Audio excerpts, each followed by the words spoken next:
Hey guys, welcome back. I'm Joe and this is Foolproof Hunter. We're doing a two-way blind today between Stagg and Benchmark Full Proof. Let's get into it. So this request was put in by a subscriber. Appreciate that. I've been wanting to do this blind anyways, so no better time than when someone suggested. So this is Stagg 24. This is Stagg Junior, whatever you want to call it. So this is batch 24C coming in at 128.9 proof against Benchmark Full Proof coming in at 125 proof.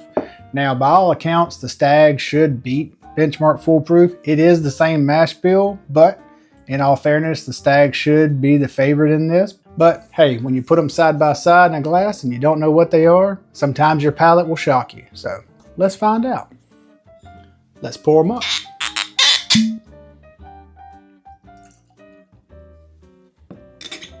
We'll try to get roughly the same amount. That way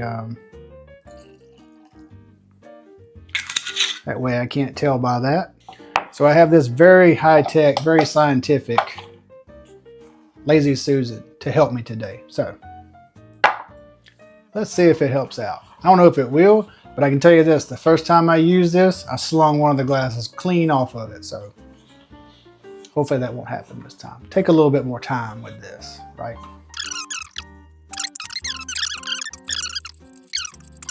So I'm gonna call this glass 1, this glass 2.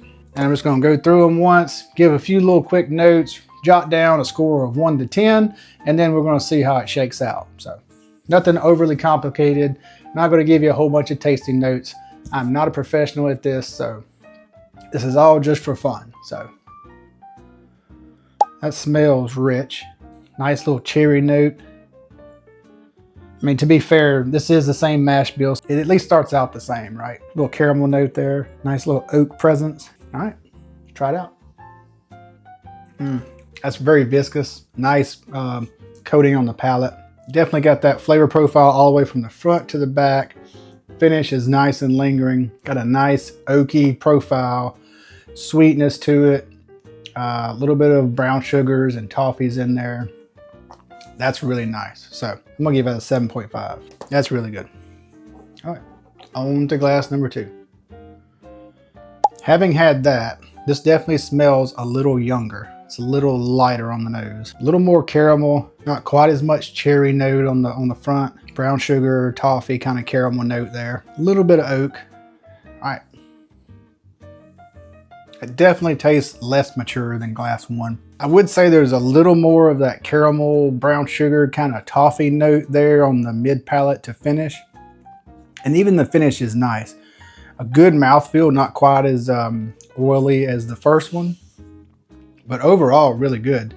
Again, not as much cherry on the nose or on the palate as the first glass. Not as much, kind of a fruit note there. Not near as much fruit note as on the first glass. So I'm gonna give that one. I'm gonna give that one that's a 6.8. So let's go back to them again, see if it stays the same. Definitely a grain, kind of more of a grain note there on the front of the palate, on the front of the nose anyways. Yeah, I'm definitely getting a little more grain note. Still a really nice nose. Nice little caramel note there towards the end. A light oak finish. All right. Same as before. Decent mouthfeel. It's a really nice mouthfeel to it. Definitely not as oily and viscous as the first one, but it's nice. Nice little grain note there on the front, which turns into kind of a little bit of a cherry, definitely some brown sugar, toffee, you know, underlying tones there. But all in all, I think I'm gonna hold that at that 6.8 for now.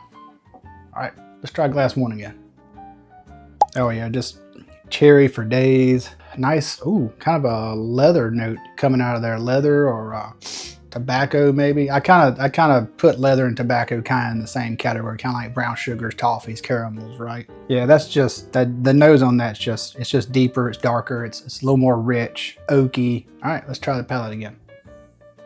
Oh, definitely a better mouthfeel on this one. Coats the palate a lot better. Definitely a more complex bourbon. It's rich, it's viscous. It's got a nice caramel, kind of vanilla, cherry kind of note carrying over there, and then it finishes off with that oak, that leather, that tobacco, whatever. Finishes nice and lingering. I think I'm gonna hold that at that 7.5, and I'm gonna call this one the victor. So Let's see what came in second place.